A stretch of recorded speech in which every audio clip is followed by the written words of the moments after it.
Welcome in A part of lecture 3. In third lecture, we will find the solution of partial differential equations. First, in today's lecture, we will study about the solution of a partial differential equation. जैसे हमने second and first में किया था कि आपकी partial differential equation classification क्या है, और अगर आपको सॉल्यूशन गिवन था, जैसे कांस्टेंट फॉर्मेशन की थी ना, by elimination of arbitrary constant and arbitrary functions, ये हमने सेकेंड लेक्चर में किया था. तो उसी को रिलेट करके in today lecture I will tell you what is the solution of a partial differential equation. ठीक है, and then there are further classifications हैं, वो हम नेक्स्ट लेक्चर में करेंगे. In today lecture before starting any method, first direct integration से I will solve one question. ठीक है, तो first, what is the solution of partial differential equation. तो as you know the solution क्या होता है किसी का भी, कि वो भी उसको सेटिस्फाई करे तो उसका सॉल्यूशन होता है. यही पढ़ते हैं ना हमें आज तक. अब हमें आज पढ़ना है कि पार्शियल डिफरेंशियल इक्वेशन का सॉल्यूशन क्या होगा. ठीक है, तो फर्स्ट ऑफ ऑल तो आपके पास कोई डिफरेंशियल इक्वेशन होगी और फिर आप उसका सॉल्यूशन फाइंड आउट करोगे. अब पार्शियल डिफरेंशियल इक्वेशन में आपने क्या पढ़ा, dependent variable and independent variable. Generally हमारा Z depend upon X and Y, तो जेड आपका डिपेंडेंट था और X and Y are independent variable. ठीक है, तो इन जेड का, एक्स का, वाई का, इन्हीं का कुछ ना कुछ रिलेशनशिप मिलेगा आपको, may be in form of arbitrary constant, may be in the form of function. ठीक है, तो ये जो रिलेशन होगा ना आपका जेड का, एक्स का, वाई का, कांस्टेंट ए बी या फिर इन फॉर्म ऑफ फंक्शन, इसे आप सॉल्यूशन कहेंगे. कब? जब ये आपकी पार्शियल डिफरेंशियल इक्वेशन को सेटिस्फाई करेगा. ठीक है, तो I wrote here the definition. A solution of partial differential equation is a relation. ठीक है, ये एक रिलेशन होता है आपका between the dependent and independent variable. अब देखो आपने क्या पढ़ा, आपने डिपेंडेंट पढ़ा है जेड, और इंडिपेंडेंट वेरिएबल जनरली हमारे क्वेश्चंस में थे एक्स एंड वाई. किसी किसी क्वेश्चन में टी भी था, तो डिपेंड अपॉन द क्वेश्चन कि आपका डिपेंडेंट वेरिएबल कौन है और इंडिपेंडेंट कौन है. तो जनरल हम डेफिनेशन देंगे तो हम क्या देंगे, relation between the dependent and independent variables. ठीक है, अब ये सॉल्यूशन की बात कर रहे हैं तो क्या होना चाहिए, विच सेटिस्फाइज, यानी कि जो रिलेशन होगा ना, ये सेटिस्फाई करेगा किसको, पार्शियल डिफरेंशियल इक्वेशन को. फॉर एग्जाम्पल देखिए, आपने क्या किया था इन प्रीवियस लेक्चर्स, मैंने आपको एक रिलेशन दिया था with of Z, X, Y and constant A and B का. ठीक है, और मैंने कहा था इसकी डिफरेंशियल इक्वेशन कैलकुलेट करो. आपने यहाँ पर ए और बी को एलिमिनेट किया था और मुझे ये डिफरेंशियल इक्वेशन दी थी. या हमने लेक्चर सेकेंड के ए और बी पार्ट में देखना आपने, जहाँ हमने किया formation of partial differential equation by elimination of arbitrary constant. ठीक है, तो आपने अभी तक यहाँ से यहाँ पहुँचने का रास्ता तो फॉलो कर लिया है. ठीक है, तो ये क्या है, formation of partial differential equation arbitrary constant को एलिमिनेट करके. ठीक है, आज आप क्या कह रहे हो, आप कह रहे हो दिस इज द रिलेशन. ठीक है, ये कोई ना कोई रिलेशन है, 3z is equal to X P plus Y Q. ठीक है, तो दिस इज द रिलेशन जो किसको सेटिस्फाई कर, किसमें, डिपेंडेंट का और इंडिपेंडेंट वेरिएबल्स का, विच satisfy the this one, which satisfied by this one. ठीक है ना, इसके द्वारा सेटिस्फाई हो रही है ना. तो ये जो चीज है दिस वन, ये आपका सॉल्यूशन है और ये आपकी पार्शियल डिफरेंशियल इक्वेशन है. आप इसको इस फॉर्मेट में भी लिख सकते हो, ये function of X, Y, Z, dependent और इंडिपेंडेंट वेरिएबल, और इसके पार्शियल डेरिवेटिव, वो कौन है, P and Q is equal to क्या ले लिया, 0. ये मेरी पार्शियल डिफरेंशियल इक्वेशन है. एंड ये जो रिलेशन आपको मिला है जेड का, एक्स का और वाई का, इट सेटिस्फाई दिस वन, या this satisfied by this one. ठीक है, तो ये जो हमें है, हम इसे मानते हैं, ये मैंने स्मॉल एफ दिया है, ये मैंने कैपिटल एफ, एक्स का, वाई का, जेड का, ए का और बी का, ठीक है, this is also equal to 0। तो ये जो रिलेशन मिला हमें, this is known as the solution of this partial differential equation, ठीक है। एक तो फॉर्म आपने ये पढ़ी, ठीक है, ये कब मिला था, ये इक्वेशन तब बनी थी आपकी जब आपने आर्बिट्रेरी कांस्टेंट को एलिमिनेट किया था, ठीक है। एक आपने क्वेश्चन ये भी किया था, मैंने आज सभी वही क्वेश्चंस लिखे हैं जो मैंने सॉल्व करवाए थे। ये आपको एक मैंने रिलेशन दे दिया था जेड का, एक्स का, वाई का, जेड का, ठीक है, और इसका जो पार्शियल डिफरेंशियल इक्वेशन बनी थी दैट वाज दिस वन, ठीक है। तो यहाँ पर भी ये अब इस फॉर्मेट में तो नहीं है, ए और बी कांस्टेंट तो नहीं है यहाँ पर, बट यहाँ पे कितने आर्बिट्रेरी फंक्शन है, 1 आर्बिट्रेरी फंक्शन है। तो इसके कॉरेस्पॉन्डिंग जो डिफरेंशियल इक्वेशन मैंने मिली थी वो फर्स्ट ऑर्डर बनी थी। तो it is partial differential equation and this is the solution of this equation, ठीक है। यू आल्सो सॉल्व अभी प्रीवियस लेक्चर, यानी कि जो आपने सेकंड का अभी डी पार्ट किया था उसमें आपने क्या किया था, 2 फंक्शन थे आपके पास, ठीक है, एंड यहाँ फंक्शन एलिमिनेट करके आपने पार्शियल डिफरेंशियल इक्वेशन कंस्ट्रक्ट की थी। Solution was given to you and you are constructing the partial differential equation. Now I am saying this is my partial differential equation, ठीक है, and its solution is this one. तो ये आज आपका solution है। अब इन कमिंग लेक्चर में मुझे ये गिवन होगा और मैं आपको प्रोसीजर सिखाऊंगी कि इनसे ये सॉल्यूशन कैसे लेने हैं, ठीक है। अभी तक तो आपके पास ये गिवन था, आप ये ले रहे थे, ये गिवन था, ये आप कैलकुलेट कर रहे थे, दिस वाज गिवन, आप इनने ये कैलकुलेट किया। In third lecture, fourth, fifth and coming lectures and in whole book आपके पास एक पार्शियल डिफरेंशियल इक्वेशन गिवन होगी, आपको उसके सॉल्यूशन फाइंड आउट करने हैं, ठीक है। तो ये तीनों सॉल्यूशन आपने पढ़ रखे हैं। अब यहाँ तो देखो ए बी है, यहाँ पे आपका पी क्यू है, इसमें भी पी क्यू है, इसमें हायर ऑर्डर डेरिवेटिव है। इट मीन्स आपका जो सॉल्यूशन होगा उसका कोई ना कोई टाइप होगा, ठीक है। तो मैंने वो मेंशन किया है थोड़ा डिफाइन करने के लिए। फर्स्ट ऑफ ऑल जो ये सॉल्यूशन होता है ना, इसको आप इंटीग्रल भी कह सकते हो गिवन पार्शियल डिफरेंशियल इक्वेशन का। आज हम इसी की प्रैक्टिस करेंगे, ठीक है। And also type of solutions as you seen here.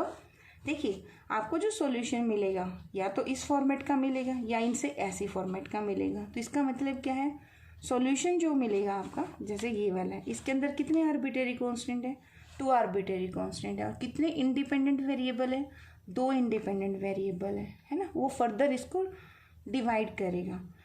यहाँ पे देखो, यहाँ कितने आर्बिट्रेरी फंक्शन है, 1। इस सॉल्यूशन के अंदर कितने आर्बिट्रेरी फंक्शन है, 2। तो इट मीन्स ये कुछ ना कुछ तो अपना कंट्रीब्यूशन देंगे ना। तो इसके लिए हम कहते हैं कि आपका सॉल्यूशन कैसा मिला आपको, कंटेनिंग आर्बिट्रेरी कांस्टेंट होगा या सॉल्यूशन कंटेनिंग आर्बिट्रेरी फंक्शन होगा। तो ये दोनों जो सॉल्यूशंस होंगे ये आपके सॉल्यूशंस के टाइप को डिफाइन करेंगे। आपके पास है 2 तरह के solutions, one is complete integral, जिसको हम कंप्लीट इंटीग्रल सॉल्यूशन भी कहते हैं, ठीक है।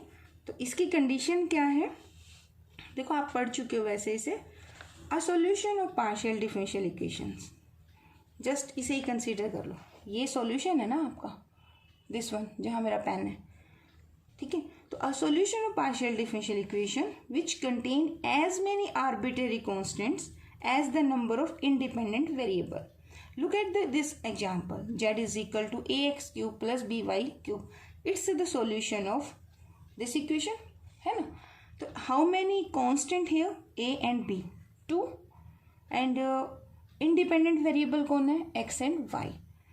तो ऐसा solutions जो इस condition को fulfill करेगा that is known as the complete integral, या फिर हम इसको बोल देते हैं complete सॉल्यूशंस। तो एग्जाम्पल जो फर्स्ट मैंने आपको दिया that is an example of partial differential equations this type whose solution is this one and this solution is your complete integral for this partial differential equations because it contains 2 arbitrary constant which are equal to 2 independent variables. Got this point, ठीक है। Second देखो, आपके पास already 2 example और भी पड़े हैं जो आपने ऑलरेडी किए भी हैं। तो नेक्स्ट जो सॉल्यूशन है that is my general solutions, ठीक है, इसको हम बोल देते हैं जनरल इंटीग्रल। जनरल इंटीग्रल लगाइए, सॉल्यूशन लगाइए, दोनों चलते हैं। ठीक है, तो इसमें कैसे डिफाइन करेंगे? अ solution of partial differential equation.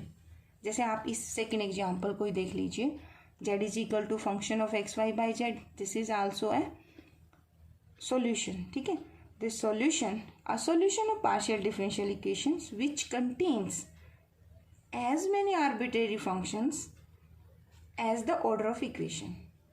So that solution is known as general solution.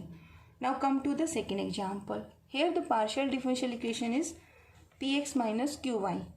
ठीक है, तो what is the order of this differential equations? देखिए करली जेड वाई करली एक्स है यहाँ और करली जेड वाई करली वाई है, तो फर्स्ट ऑर्डर डिफरेंशियल इक्वेशन है। And first order differential equation है तो इसके अंदर कितने फंक्शंस हैं सॉल्यूशन में? That is 1। तो ये जो सॉल्यूशन आपको मिलेगा सेकेंड वाला, it's known as the general solution for this partial differential equation. Got this? Same आप इस पर इम्प्लीमेंट कर दीजिए। In this equation what is the order? 2। And how many arbitrary functions in the solution? 2। तो ये solution आपका कैसा है? जनरल सॉल्यूशन है।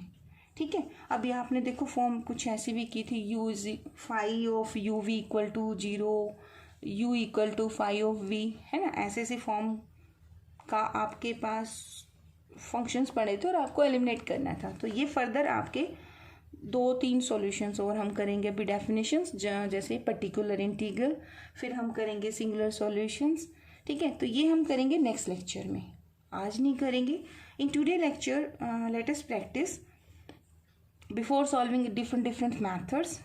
सिंपल करेंगे कि इंटीग्रेशन करने से भी आपका पार्शियल डिफरेंशियल इक्वेशन का सॉल्यूशन हम कर सकते हैं। ठीक है, तो let us take the example is solve curly square u curly x curly t is equal to e की power minus t cos of x given u is 0 when t equal to 0। ठीक है, देखिए यहाँ u के 2 बार derivative है, तो what is dependent variable? u, and what are the independent variables? x and t. ठीक है, and one more condition is given here, curly u by curly t, यानी partial derivative of u with respect to time is equal to 0 when x is equal to 0. First of all आपको इसका solution find out करना है। Solution is value of u, x and t, ये relation find out करना है आपने, that satisfy this partial differential equation. Also here are the conditions. So आपका condition भी satisfy होनी चाहिए and you show also that, यहाँ also भी आना था, that t tend to infinity u is equal tend to x. Actually ये जो portion है ना, ये गेट एग्जाम में था और ये जो conditions हैं ये आपके functions निकालने में यूजफुल है, तो ये वहाँ यूज हुई थी। बीटेक जो आपका क्वेश्चन है बुक का वो ये वाला है। ठीक है, तो ये तीनों फॉर्म है, लेकिन जब आप इस बुक को कंप्लीट करेंगे आपके आगे फर्दर यूनिट 4 है, तो वहाँ आपके लिए बड़ा हेल्पफुल रहेगा। ठीक है, तो let us start this one. तो first of all I am writing the conditions. This one मैंने कैसे लिखी? यू इसका फंक्शन है एक्स एंड टी का। देखो यहाँ दिया है u 0 है व्हेन t इक्वल टू 0 है। अब u तो फंक्शन ऑफ 2 वेरिएबल है x एंड t, बट यहाँ कंडीशन ओनली t पर है, जब t 0 है तो इसलिए मैंने यहाँ t को 0 पुट कर दिया एंड u की वैल्यू क्या गिवन है? दैट इज 0 गिवन है। ठीक है, and partial derivative of u with respect to t, again this will be function of x and t, but this value is equal to 0 when x is equal to 0, तो I wrote this also. ठीक है, अब हमारे पास इसमें हम क्या करेंगे? I will start with this one, करली स्क्वायर यू। अब इसका डेरिवेटिव का मतलब है यहाँ पहले t के साथ डेरिवेटिव किया गया है। ठीक है, ये हटा देते हैं यहाँ से और इसे फिर से डिफरेंशिएट किया with respect to x। I can write this one ना। बस याद रखना कि जब हम इंटीग्रेशन यहाँ करेंगे, जैसे हम इंटीग्रेशन करते हैं बहुत साइड, तो कांस्टेंट ऑफ इंटीग्रेशन ऐड करते हैं, तो यहाँ जब हम इंटीग्रेशन x के साथ करेंगे तो कांस्टेंट ऑफ इंटीग्रेशन के बजाय कांस्टेंट की बजाय हमारा कांस्टेंट फंक्शन आएगा और जिसके साथ इंटीग्रेशन कर रहे हैं उससे दूसरा आएगा। जैसे यहाँ पे आपने क्या करना है, तो I am integrating this with respect to x। तो जब इंटीग्रेशन करोगे तो डिफरेंशिएशन ये तो कैंसिल आउट होगा, तो you got here curly u by curly of t। Is equal to, यहाँ इंटीग्रेशन आपका हो जाएगा किसके साथ, e की minus t cos of x d of x, and constant of integration यहाँ ऐड होगा। आप इंटीग्रेशन x के साथ कर रहे हो तो यहाँ जो कॉन्स्टेंट ऐड होगा that will be a function, and when you integrate with respect to x your t is treated as constant, so you will write here function of t in place of simple constant, मतलब it will be counted as a constant with respect to x। Now integration करो, cos का क्या होता है integration, e की minus T तो constant की तरह काम करेगा, तो you can take it outside. Now integration of cos x that is sine of x, ठीक है, plus phi of t। Now integrate this equation number second with respect to t, integrate second with respect to t, तो यहाँ left hand side तो u बन जाएगा and this is equal to, यहाँ integration होगा, when you integrate with respect to t your x will be treated as constant होगा, जैसे वैसे रूल था। तो आप साइन x को बाहर भी लिख सकते हैं, इंटीग्रेशन में जाएगा e की माइनस टी, इंटीग्रेशन किसके साथ हो रहा है, t के साथ। ये जो फंक्शन है फाई ऑफ टी, अब यहाँ तो t है तो इसका इंटीग्रेशन होगा। Now you will add a function, मतलब कांस्टेंट ऑफ इंटीग्रेशन ऐड करना है, तो वैसे तो कांस्टेंट आप सिंपल सी लिख देते, लेकिन आप इंटीग्रेशन किसके साथ कर रहे हो, t के साथ, तो कांस्टेंट किसका फंक्शन ऐड होगा, that will be function of x, ठीक है। तो यही इंपॉर्टेंट स्टेप है इसका। अब बिफोर इंटीग्रेटिंग दिस वन, अब यहाँ पे हमें एक बाउंड्री कंडीशंस गिवन है, ठीक है। क्या बाउंड्री कंडीशन गिवन है, ये कंडीशन गिवन है ना हमें कि करली यू बाई करली टी, दिस वन, जब x को आप 0 पुट करेंगे तो करली यू बाई करली टी किसके बराबर है, 0 के बराबर है, तो put x is equal to 0 in this expression.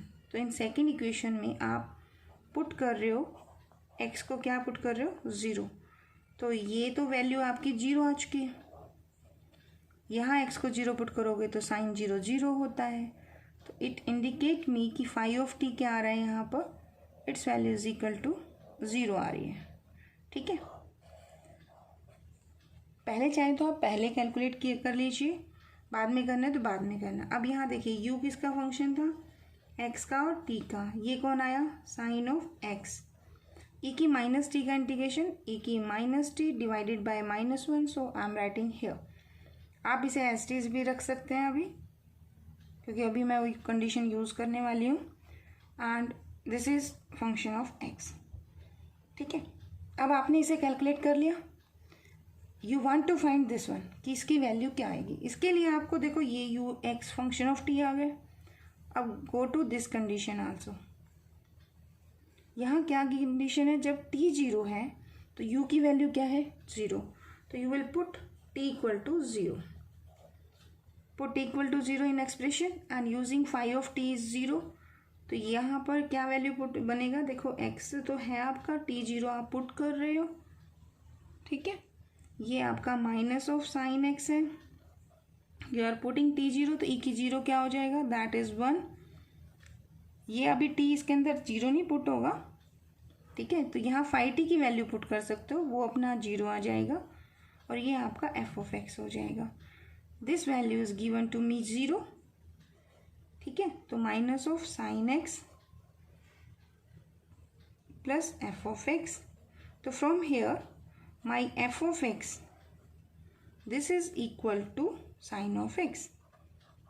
तो एक कंडीशन से आपके पास fx आ गया जो कांस्टेंट ऑफ इंटीग्रेशन आपने ऐड किया था, एक कंडीशन से आपका फाई ऑफ t आ गया। इन दोनों को आप अपनी इक्वेशन जो आपकी स्टार है यहाँ पुट कर सकते हैं। देखो जब आप पुट करेंगे तो आंसर क्या बनेगा, ये आपका माइनस है, ये आपका साइन एक्स है, e की माइनस टी है, ये टर्म तो आपकी वैसे भी ऊपर पुट कर लेना, 0 बन चुकी है, f ऑफ x आपका साइन x है, ठीक है।